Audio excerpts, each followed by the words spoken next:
And when we had come to Jerusalem, the brethren received us gladly. And now the following day Paul went in with us to James, and all the elders were present. And after he had greeted them, he began to relate one by one the things which God had done among the Gentiles through his ministry.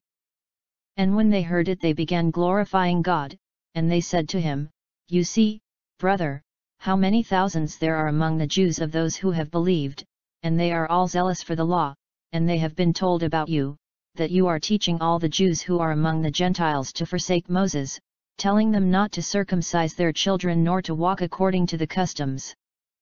What, then, is to be done? They will certainly hear that you have come. Therefore do this that we tell you. We have 4 men who are under a vow, take them and purify yourself along with them, and pay their expenses in order that they may shave their heads, and all will know that there is nothing to the things which they have been told about you, but that you yourself also walk orderly, keeping the law. But concerning the Gentiles who have believed, we wrote, having decided that they should abstain from meat sacrificed to idols and from blood and from what is strangled and from fornication.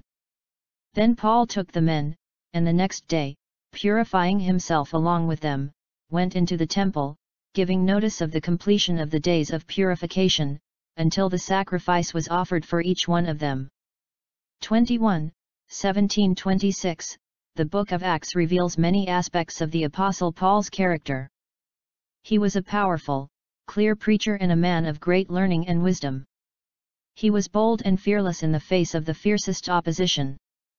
Possessing remarkable self-discipline and holding strong, unwavering commitments, Paul was persistent in carrying out the tasks the Lord assigned him. The apostle was also a leader who inspired others to imitate his godly life. 1 Cor. 11:1. His love for the lost drove him across the Roman world, restlessly seeking new regions to evangelize. Cf. Rom. 15:20. And he himself testified that his loving concern for the churches was the greatest burden he bore. 2 Cor. 11:28. Yet that description of Paul is incomplete, it lacks one essential element of his character, humility. Paul certainly had much to boast of.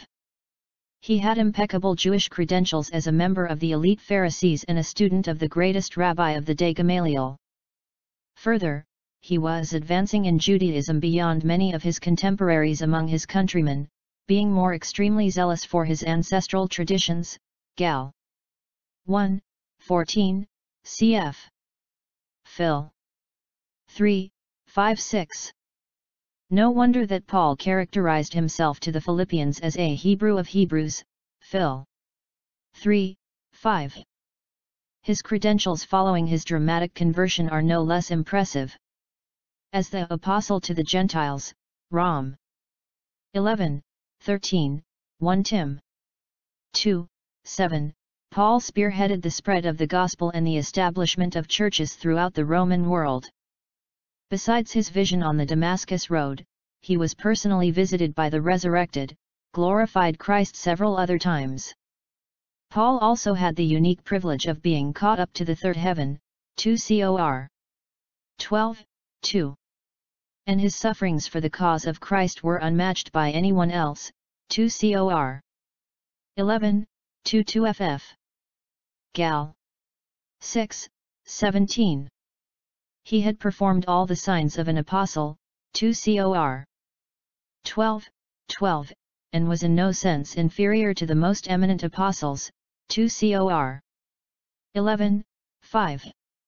All of the revelations he received, along with his knowledge and accomplishments, could have made Paul proud, boastful, egotistical, and arrogant.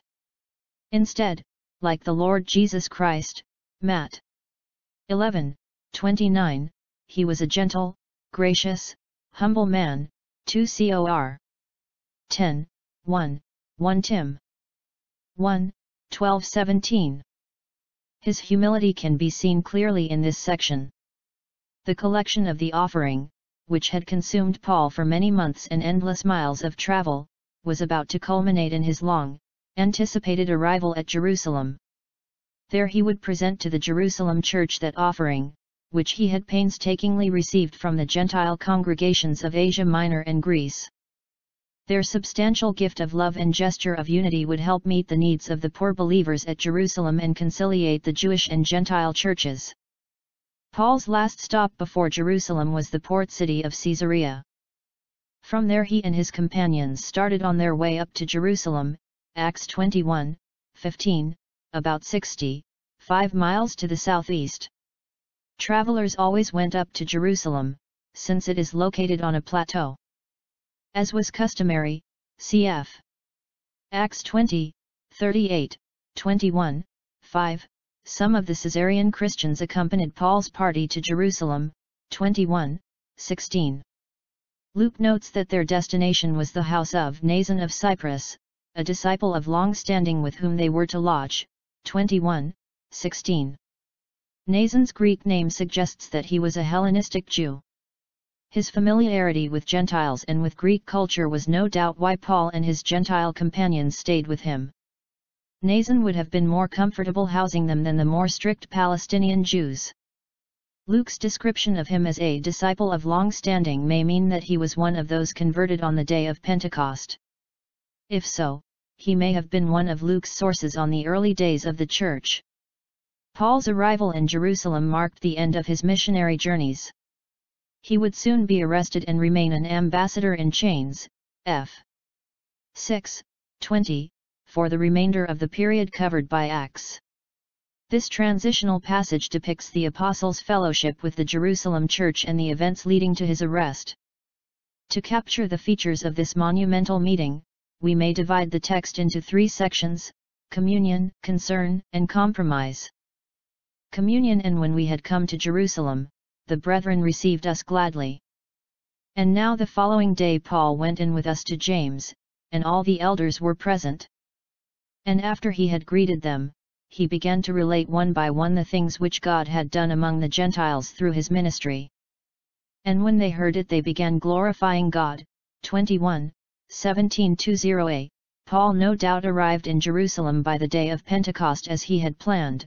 20:16. The brethren there received the apostle and his party gladly. Certainly they were pleased at the generous, 2 Cor. 8:20, expression of love from the Gentile churches in the much needed offering Paul and the others brought. But more significantly, they were overjoyed at the Gentile converts who accompanied Paul. They provided first-hand evidence of God's gracious saving work throughout the Roman world. There was no doubt a time of warm communion.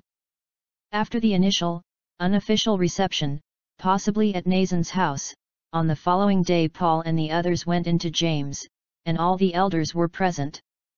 This was the official reception by the leaders of the church. The mention of James and all the elders marks a significant change in that leadership. When the church at Jerusalem began, it was ruled by the apostles, 2:42, 4, 35-37, 5, 2. As the church grew, the apostles recognized the need for assistance with the administrative details, and 7 men were chosen to serve under them, 6:26. Elders are first mentioned in 11:30, and by the time of the Jerusalem Council they had assumed a prominent role, 15:2, 4, 6, 22, 23, 16, 4. Now Paul and the others found the church led by the elders alone. The apostles are not mentioned. At least one was already dead, James the brother of John, Acts 12:2. The others had turned over the leadership responsibilities to the elders and left the city to engage in missionary work. Elder rule was thus being established as the New Testament pattern of church government, cf.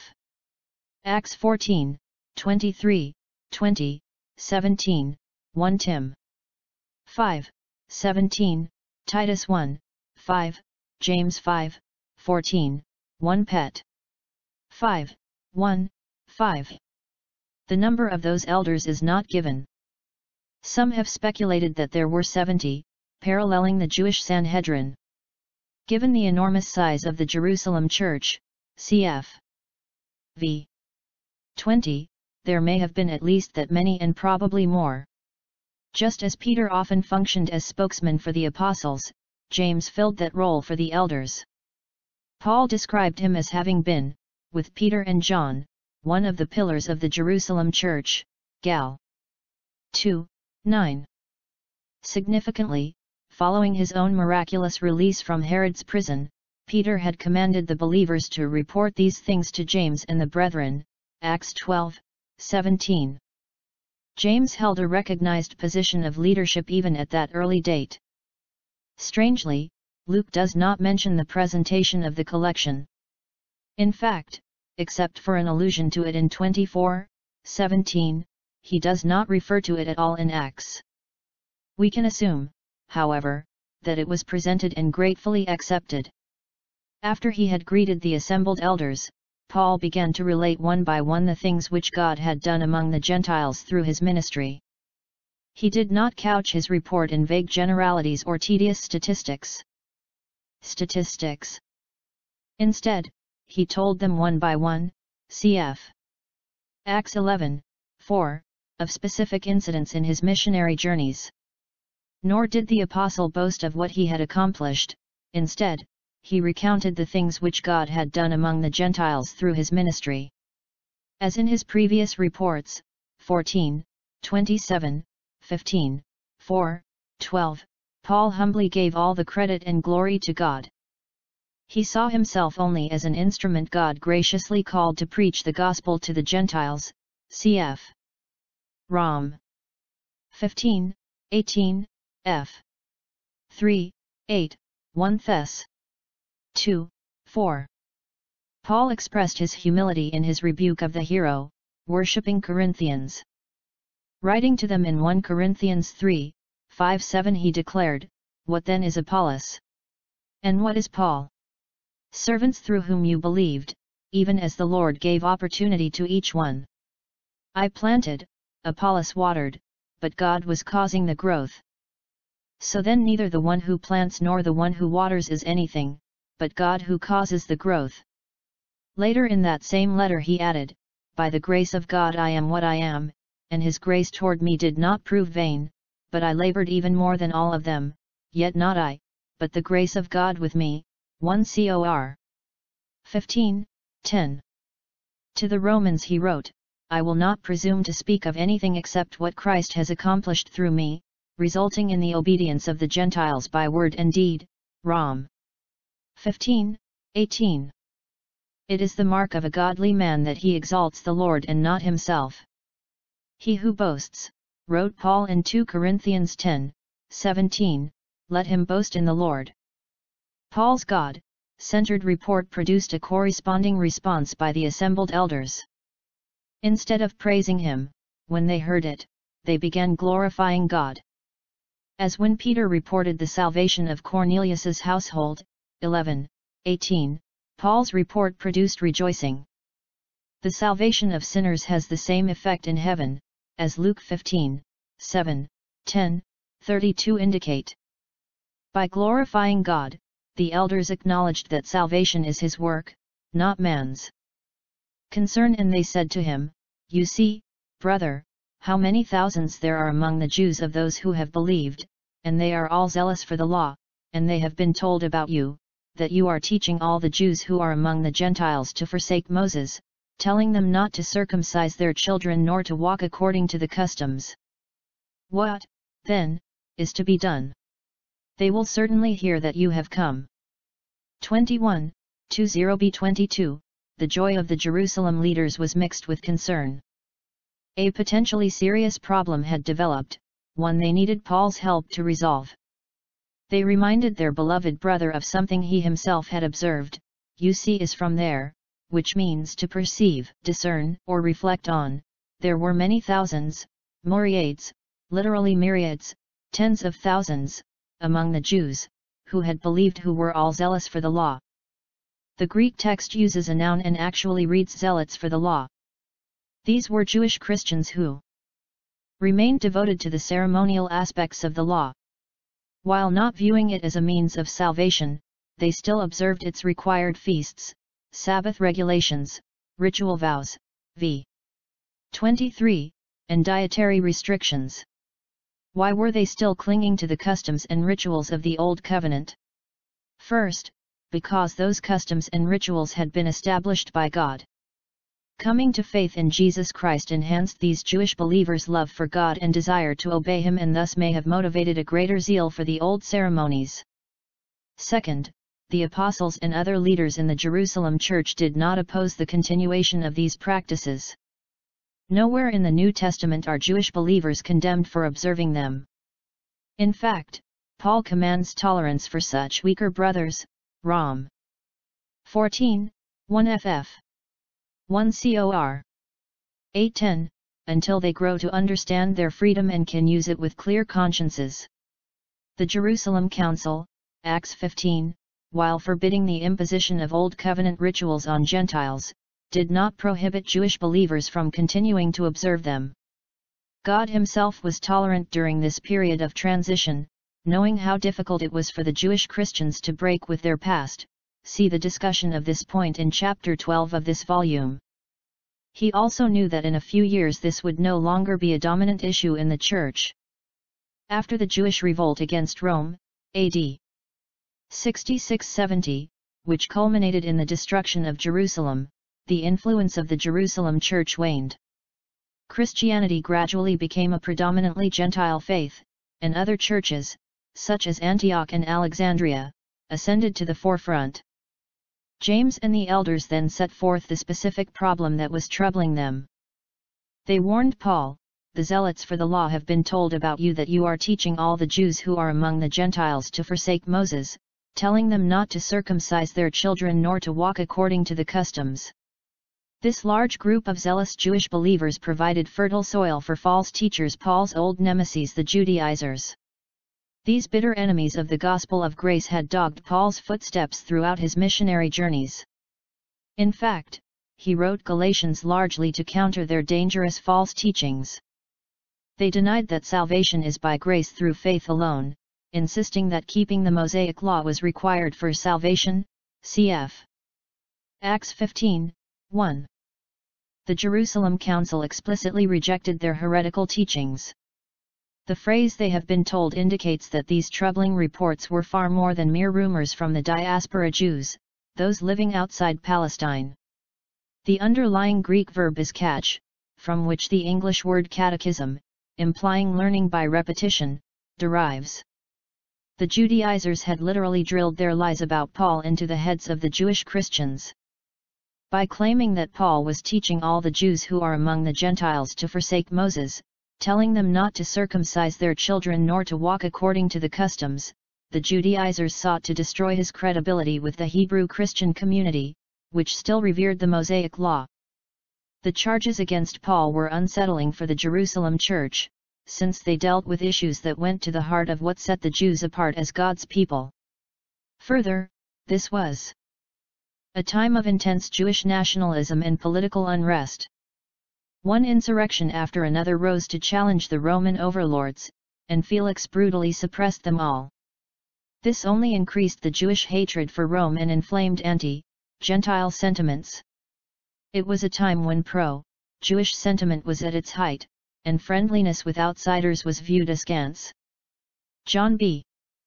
Polhill, The New American Commentary, Acts Nashville, Broadman, 1992, 447, thus, the allegations against Paul posed a serious threat to the Jerusalem church's efforts to evangelize unbelieving Jews.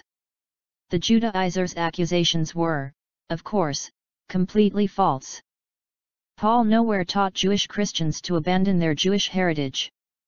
In keeping with the decision of the Jerusalem Council, he did, however, insist that Gentiles not be pressured to observe the ceremonies of the law. All this discussion brings up the question, if Paul really opposed circumcision, why did he circumcise Timothy, Acts 16, 1-3? And if he taught others not to observe the Jewish customs, why did he take a Nazirite vow, Acts 18, 18?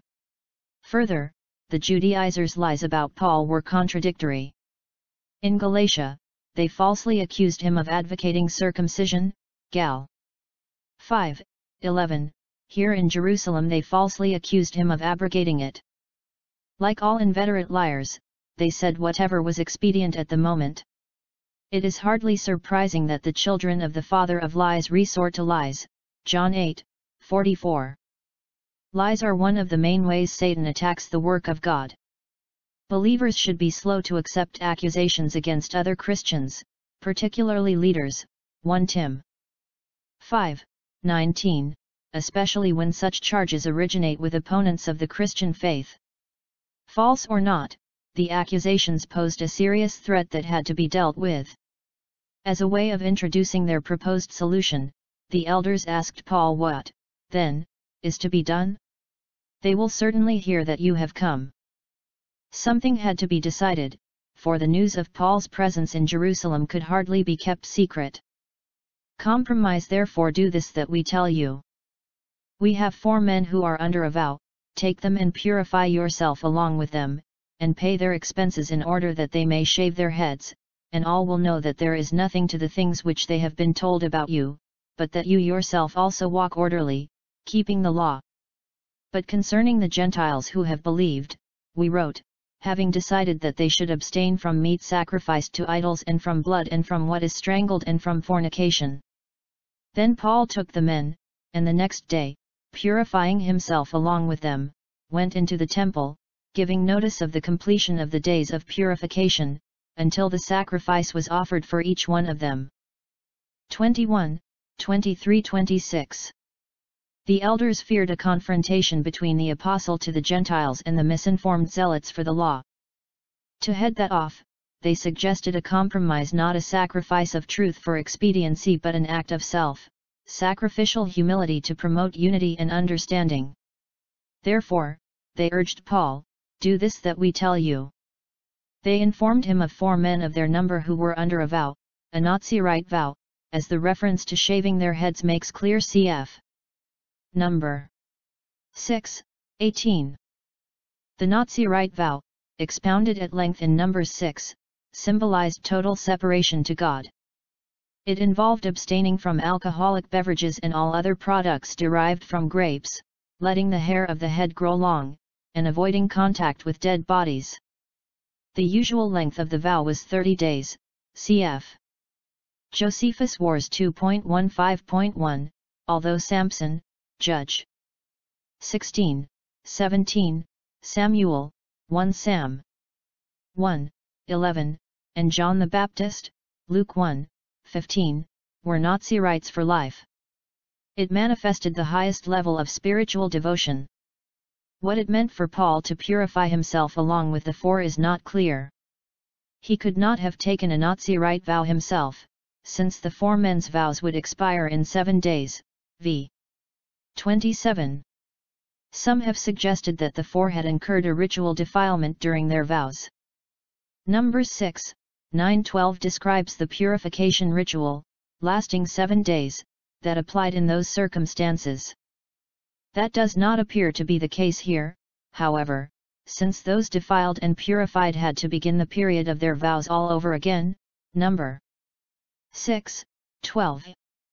It would also not explain the preliminary visit to the temple, recorded in verse 26. A more likely explanation is that Paul, having returned to Israel from Gentile lands, was considered ceremonially unclean. As their sponsor, Paul would participate in the ceremony marking the culmination of the 4 men's vows. But before he could do that, he would have to undergo ritual purification himself. His willingness to do that would show that he had no disdain for Jewish customs and tradition. A second way the apostle could show his continuing devotion to his Jewish heritage was to pay the 4 men's expenses in order that they might shave their heads. The expenses connected with the Nazirite vow, including paying for the hair, cutting ceremony in the temple and several expensive sacrifices, Number 6:14 ff. were considerable, and undertaking them for another was considered an act of piety. That would be further proof that the Judaizers' charges against Paul were false. All those concerned about the Judaizers' allegations will then know, James informed Paul, that there is nothing to the things which they have been told about you, but that you yourself also walk orderly, keeping the law. James then added an important clarifying statement, but concerning the Gentiles who have believed, we wrote, having decided that they should abstain from meat sacrificed to idols and from blood and from what is strangled and from fornication. By urging this course of action on Paul's part, the elders were by no means abrogating the decree of the Jerusalem Council regarding Gentiles. Gentiles were not to be required to observe the ceremonies and rituals of the Mosaic Law. To make that absolutely clear, James summarized the decision of the council that Gentiles were only required to abstain from meat sacrificed to idols and from blood and from what is strangled and from fornication. Since Paul was Jewish, his participation in the ceremony would not violate that decision. Displaying humility and a desire for unity, Paul agreed to the elders' proposal. Doing so would not compromise biblical truth since, as Paul himself had written in Romans 14 and 15, such matters were issues of Christian liberty. In fact, Paul's participation in the ceremony was an illustration of the principle he laid down in 1 Corinthians 9:19-23, "For though I am free from all men, I have made myself a slave to all, that I might win the more. And to the Jews I became as a Jew, that I might win Jews, to those who are under the law, as under the law, though not being myself under the law, that I might win those who are under the law, to those who are without law, as without law, though not being without the law of God but under the law of Christ, that I might win those who are without law.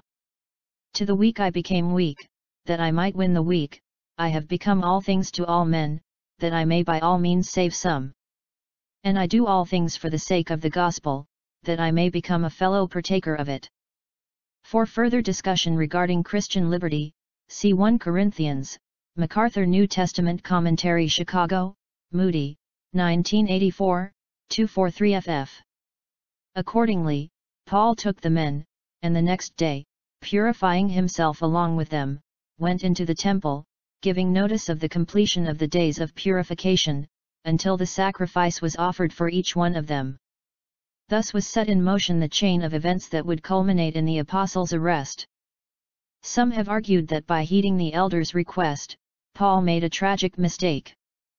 They accuse him of compromising his convictions and violating his conscience, although for the best of motives.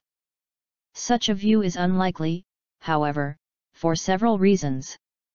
First, Paul had taken a Nazirite vow himself on his second missionary journey, 18:18. Why, then, would it be wrong for him to participate in this ceremony? Second, as noted, Paul's participation did not compromise any biblical truth. Instead, it was simply a matter of Christian liberty. Third, if Paul made such a serious error, would not the Holy Spirit have made that clear in the text?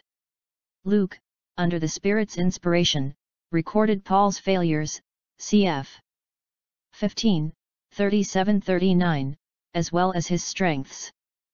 Fourth, Paul's motives were pure. That, coupled with his vast knowledge of biblical truth, makes such a serious mistake unlikely. Finally, the negative results do not prove he made a mistake. Such a pragmatic approach ignores the fact that Paul's arrest had been prophesied before he arrived in Jerusalem, 21:4-11, cf. 20:22-23. Paul's humility permeates this straightforward historical narrative. He was humble before God, giving him the glory for all that had been accomplished through his ministry. He showed his humility before other believers by agreeing to do what the elders asked of him. Finally, Paul humbly accepted the persecution he would shortly face.